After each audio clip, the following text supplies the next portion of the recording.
This video is brought to you in proud partnership between the following.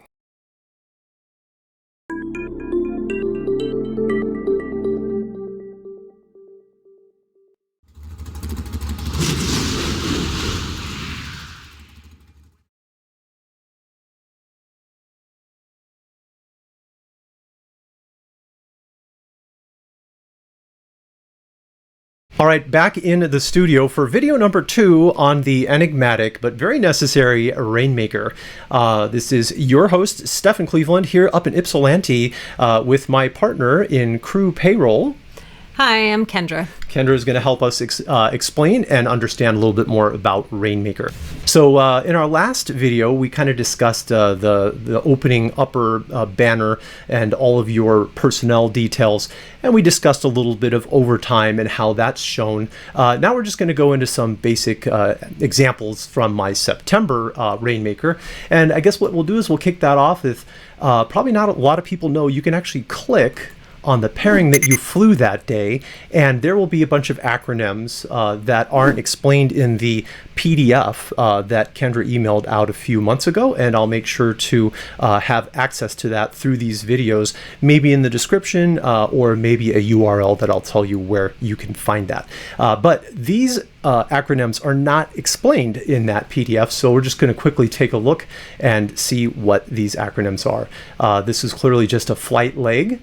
No flight number or sequence is required here.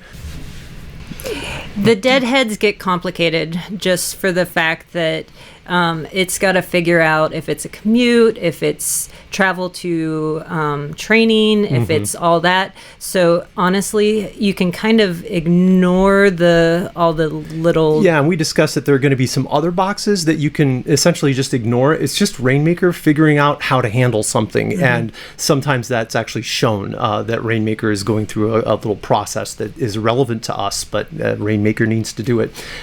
So this is the origin was in JFK, and I flew to Cincinnati as a first officer. Your scheduled time of departure, STD, STA, is your scheduled time of arrival. And then, of course, going on here, you got your actual time of arrival and your actual time of departure and actual time of arrival. Scheduled, it's a scheduled flight, and it was an actual flight, and then you've got the scheduled duration of 2 hours and 5 minutes, and then the actual duration and the time over there. So it's quite simple, just a little bit of acronym gobbledygook.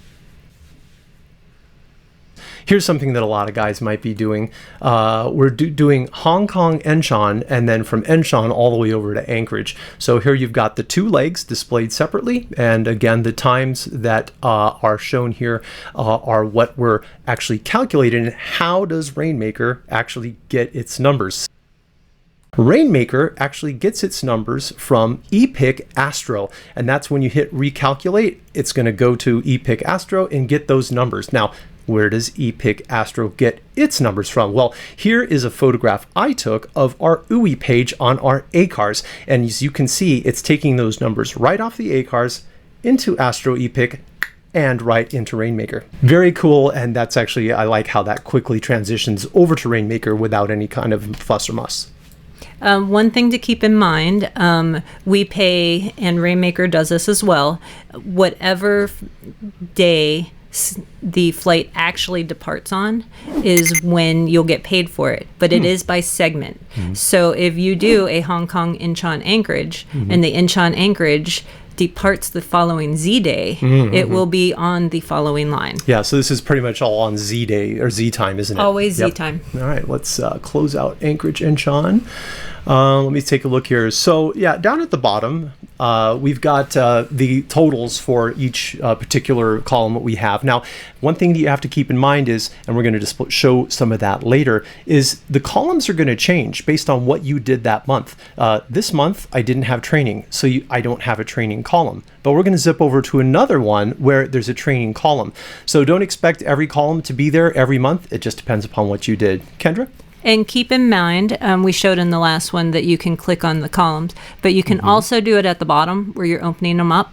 So the block numbers are showing the totals, and you can open it up to get the breakdown. Okay. All right. Cool. All right. We've gotten down to the bottom line here, and here again it just shows credit hours due, and then the line guarantee over here, expressed both in hundredths of a minute and then also in clock time.